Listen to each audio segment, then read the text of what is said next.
kok kenapa hidup gue harus begini banget gitu. Katanya Oke. orang kalau udah punya uang lu pasti happy, tapi ternyata makanya aku bilang kan aku nggak ikut masuk dalam Iya, permainannya. iya, iya, Aku iya. cuman di luar tapi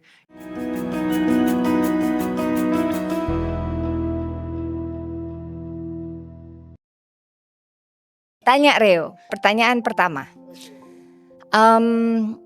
Ini cuman penasaran aku aja ya, gitu. Lihat dari background Reo yang sedikit aku tahu gitu, tapi terus bisa jadi seperti sekarang ini pasti juga backgroundnya, wah punya background, punya history yang luar biasa. Tapi kenapa harus ini gitu yang dipilih? Kenapa harus ya kayak gini gitu, kayak ngebantuin gue tadi gitu? Kenapa? Kenapa gitu kan? Itu kan jadi kayak kalau yang pengertian aku ya, itu jadi kayak ini apa nerima banyak banget masalah gitu loh. Yang harusnya hidup Reo tuh maksudnya menemukan sesuatu terus kamu udah beres, terus ngapain sekarang mesti kayak orang-orang ini pada datang terus meminta bantuan kayak gitu. Kan jadi penuh lagi gitu. sebenarnya sih aku emang mungkin kalau dibilang tanggung jawab lah ya, karena ibaratnya Tuhan titipin gitu. Jadi aku selalu bertanya dulu, kenapa kok Tuhan aku dititipin kayak gini gitu. Karena kan dulu hidupnya susah. Pertanyaanku yang dulu tuh, kok kenapa hidup gue susah bener gitu. Nah tapi along the way ketika perjalanan gitu, terus kayak ya kayak bisnis bertumbuh berkembang, terus malah kena depresi pertama depresi waktu usaha susah, terus bisnis berkembang malah masuk anxiety gitu. Jadi kayak kok kenapa hidup gue harus begini banget gitu. Katanya orang kalau udah punya uang lu pasti happy, tapi ternyata punya uang nggak happy juga waktu itu gitu. Jadi kayak terus-terusan pencarian gitu. Aku cuman pengen tenang, pengen bahagia. Nah terus ngider tuh nyariin itu. Jadi kalau ibarat invest, keluarin uang banyak, yang penting gue bahagia deh gitu. Karena percuma punya uang kalau kamu gak bahagia. Nah jadi akhirnya aku invest banyak buat belajarin, karena kebetulan aku juga suka. Nah along the way ngider kok gak ketemu ya gitu. Jadi kayak gimana sih caranya aku pengen kayak aku yang dulu. Jadi kata kuncinya mungkin kembali kayak dulu aku tuh kayak carefree, bahagia gitu, nggak bawa beban-beban ini gitu. Nah cuman nggak ketemu caranya gitu, yang benar-benar bisa diukur, yang bisa direpetisi. Jadi misalnya kayak aku punya masalah ini, aku pengen beresin sampai selesai gitu. Nah dulu kan susah tuh, kalau hoki bisa hilang, tapi kalau enggak kayak kita main roulette, ya kan ikut semuanya, syukur-syukur ada yang kena bikin kamu ke shape, terus habis itu dia selesai gitu masalahnya. Tapi nggak ada yang kayak datang pulang bisa diukur semua gitu. Nah makanya ketika bikin affective coding itu, datang kamu ada intensitasnya berapa, aku ukurin dulu, makanya ada pretestnya kan. Nah post-testnya itu mesti bawa ke titik 0. Jadi kalau tadi angkanya 90, 80 gitu, mesti dibikin sampai ke 0 semua gitu. Nah jadi itu kenapa jadi bisa terukur akhirnya. Transformasi itu kamu bisa pastiin di akhir sesi itu kalau bisa-bisanya buat nyampe ke titik 0-nya. Jadi masuk ke liberation tadi. Yang kayak begitu dirasain, kok hilang ya, udah nggak ada lagi di sini. Bahkan aku ingat-ingat lagi sama sekali udah kosong. Nah dulu itu nggak punya kan codingnya. Along the way pas lagi jalan, karena aku belajarin dari macam-macam, jadi scraping akhirnya bisa ngebentuk sistemnya. Nah habis itu diuji cobain terus, makin lama dia makin precise. Jadi kalau bantuin orang datang, ya kita bisa guide ke level-level itu. Kayak tadi aku bilang dari awal sebelum mulai udah ada kurvanya kan. Kurva kamu mungkin kesini, mungkin kesini, mungkin kesini. Jadi ketika kamu ngikutin pun kamu udah, oh emang begitu nih rutenya ke situ. Jadi pas dibantu akhirnya bisa nyampe ke liberationnya, karena semuanya udah saking banyaknya yang dilewatin. Jadi udah ada ukurannya gitu. Waktu dulu tuh pertanyaanku, ya kenapa aku yang dititipin gitu. Kan bisa aja orang lain banyak, ada ya 6 miliar orang di atas muka bumi, ya mungkin ratusan juta orang yang pengen ya dan mencari gitu kan. Cuman kayak ya Tuhan titipin, ya menurut aku ya ini tanggung jawab yang aku harus lakukan.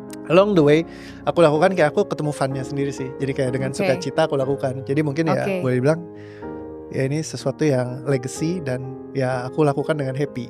Dan satu lagi tadi, aku gak nangkepin vibrationnya orang sebenarnya. Iya, jadi ketika lagi session kan, ketika dirimu mungkin ke bawah sama perasaannya, aku tetap on my ground, cuman untuk bantu analisa sama bantu bertanya kan. Dia kan lebih ke arah coding. Jadi kayak coding itu kayak sama komputer ketemu, ya udah kita cariin masalahnya apa gitu kan, terus dirapihin. Jadi aku nggak yang tipe ikut merasakan perasaan klien atau terbawa dengan mereka punya energi, enggak. Jadi aku memang Oh. kayak, makanya aku bilang kan aku nggak ikut masuk dalam Iya, permainannya. iya, iya, Aku iya. cuman di luar, tapi ya that's coach. Coach itu kan nggak ikut main bola ya. Dia cuma di pinggir lapangan terus bantu gimana supaya bisa menang gitu. Iya, iya, iya. Jadi aku lebih di Menarik. situ. Jadi walaupun aku pegang klien, capek gak? Capek, tapi capeknya itu mungkin lebih ke fisik yang karena kamu ya kerja gitu kayak orang coding. Kayak kalau coders kan juga di depan komputer, waduh ini salah satu mesti aku cekin lagi semua gitu. Kayak kamu tadi lihat kan semuanya ada baris-barisnya, aku periksain semua satu-satu gitu. Ini udah beres baru gue pindah ke sini gitu. Jadi kayak semuanya tuh ada structure-nya.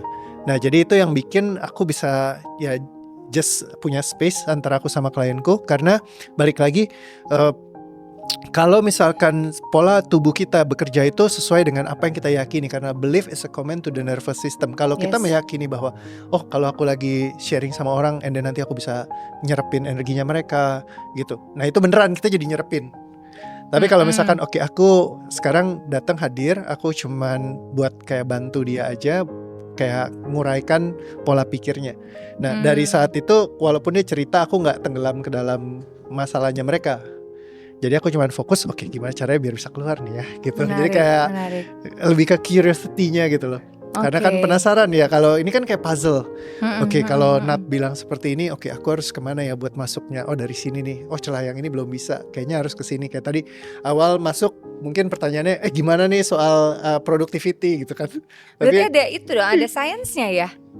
apanya tuh? Kayak gini, soalnya yang aku tahu di luaran sana itu semua psikolog, psikiatris, coach ini, coach kehidupan itu tuh mereka benar-benar yang sampai masuk terus kadang-kadang yang aku lihat malah jadi kayak sampahnya dia banyak banget bagasinya gitu. Si coach ini gitu. Sementara dia sendiri juga tidak bisa menghandle itu semua kan. Nah, itu gimana kalau Reo? Jadi karena keyakinannya udah ketanam dulu gitu. Karena kayak ya pastilah namanya kalau sharing kayak gitu kan pasti kita akan nangkepin ini gitu. Iya, ya vibrasi itu tadi kan. Vibrationnya. Nah ketika mereka punya keyakinan itu jadi kepastian. Karena kan vibrasi itu juga bekerja sesuai dengan apa yang kita yakinin kan. Nah jadi kalau misalkan keyakinan kita, oh ya kita bisa kok untuk nggak kena vibrationnya mereka gitu. Kalau aku banyak belajar memang sama Gary Douglas sama Dr. Dean Heer kan. Nah mereka banyak bahas terkait dengan kalau ibaratnya kalau kamu samudra, sianida 1 botol minum gak bakalan pengaruh sama kamu. Satu itu secara energetik. Terus kamu juga bisa jadi seperti batu kali. Ketika air mengalir mungkin ada sampah, ada plastik, ada apa, kamu cuma ngeliatin doang, oh dia ada lewat sini gitu. Jadi kamu gak nyerepin lewat tubuh kamu gak full energi masuk ke dalam sistem kamu misalkan. Jadi cuman ya dia kayak surrounding aja gitu di sekeliling. Nah itu yang bikin kamu jadi gak nyerapin gitu. Nah lain kalau misalkan dengan sistem yang memang empathetic banget gitu. Jadi mereka mencoba untuk merasakan. Atau mereka ada yang healer yang memang secara intentional masuk ke dalam buat ini. Nah itu mungkin ya bisa mempengaruhi vibration dan energetiknya mereka. Kayak gitu. Tapi kamu gak? Kalau aku gak, karena aku coding doang ya. Oke. Kayak gitu. Jadi aku cuma mengobserve dan ya mungkin lebih ke arah waduh ini rumit banget nih kadang-kadang gitu. Oke, tapi seru. Iya tapi seru. Kadang kan itu kayak main game ya. Jadi kayak puzzle yang kita mau bongkar kayak gitu. Jadi setiap klien berbeda, semuanya punya keunikan yang berbeda juga kayak gitu. Serahkan pada ahlinya.